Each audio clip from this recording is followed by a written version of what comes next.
आदरणीय साध संगत जी, प्यार से कहना धन्य निरंकार जी। साध संगत जी, दास आप सबके सामने एक साखी रखने जा रहा है।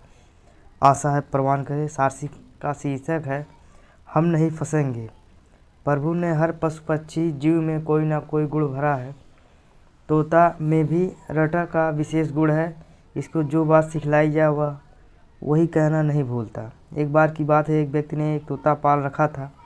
उसको तोता से बहुत प्यार था, पर उसका प्यार स्वार्थ पर निर्भर नहीं था। एक बार उसने सोचा कि हर पक्षी की आवाज़ हवा में उड़ता है, क्यों ना मेरा तोता भी उड़े। उसने तोता को पिंजरे में कैद से मुक्त करना चाहा, पर एकदम उसे ध्यान आया कि कहीं ऐसा ना हो किसे मैं छोड़ दूं पर कोई शिकारी इसे पकड़ ले। उसने सोचा कि क्यों ना मैं इसे इतना निपुण कर दूं या और इसके बाकी साथी कभी भी किसी शिकारी के चंगुल में ना फंस सके। उसने अपने तोते को याद कराया, शिकारी आएगा, जाल बिछाएगा, दाना डालेगा, हमको फंसाएगा चाहेगा, पर हम नहीं फंसेंगे।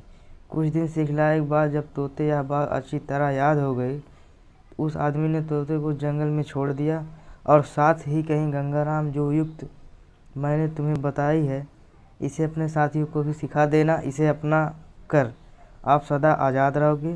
गंगाराम अब स्वतंत्र हवा में उड़ रहा था। उड़ते उड़ते उसे जंगल में एक तोते का झुंड देखा।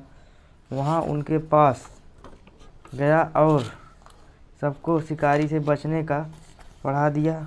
अब सभी तोते प्रतिदिन यही पढ़ते हैं, शिकारी आएगा, जाल बिछाएगा, दाना डालेगा, हमको फंसाना चाहेगा, पर हम नहीं फंसेंगे। एक दिन उस जंगल में एक शिकारी आया। उसने तोते का झुंड देखा तो बहुत प्रसन्न हुआ, पर जब थोड़ी दूर उसने उनकी आवाज़ सुनी, शिकारी आएगा, जाल बिछाएगा, दाना डालेगा, हमको फंसाना चाहेगा, पर हम नहीं फंसेंगे, तो वह निराश हो गया। वह सोचने लगा, इन तोते को तो मेरी योजना को पहले ही ज्ञान है, यह मेरे जाल में फंसने वाले नहीं हैं। वह आपस जाने लगा। उसे एकदम ध्यान आ गया कि तोते की रटन प्रसिद्ध है, हो सकता है या तोता भी इस बचाव विधि का केवल रटन ही कर रहे हो। यह सोचकर उसने जाल बिछा दिया और उसमें दाना डाल दिया। उसके दाना डालने की देर में सभी तोते उसके जाल में आ गए। शिकारी ने जाल समेटे सभी तोते को इकट्ठा कर अपने कंधे पर लटका कर घर की ओर चल दिया।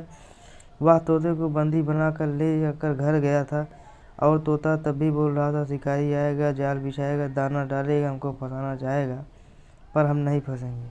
जरा सोचिए, कहीं हम भी प्रभु के नाम केवल रटन ही तो नहीं है रहे हैं। यही रूहानी ग्रंथों की शिक्षा पर हम चलते नहीं हैं तो हम जन्म मरण की कैद से कभी मुक्त नहीं हो सकते। जो कुछ हम पढ़ते हैं उस पर चलना भी हमारा कर्म भी करना है। जैसे गोस्वामी जी कहते हैं, बिन गुरु होई ज्ञान, ज्ञान के होई विराग बिनु, गवाई वेद पुराण सुख की लहिए हरि भक्ति बिनु। अर्थात प्रभु के ज्ञान, प्रभु की पहचान के बगैर भक्ति संभव नहीं। भक्ति का मूल ब्रह्म ज्ञान है, पर बिना सद्गुरु के ज्ञान संभव नहीं है।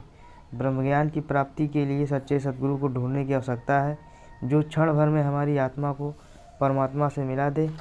हमें अपने मालिक के दर से खुशियाँ मिलती रहे। साथ संगत जी, प्यार से कहना धन्यवाद।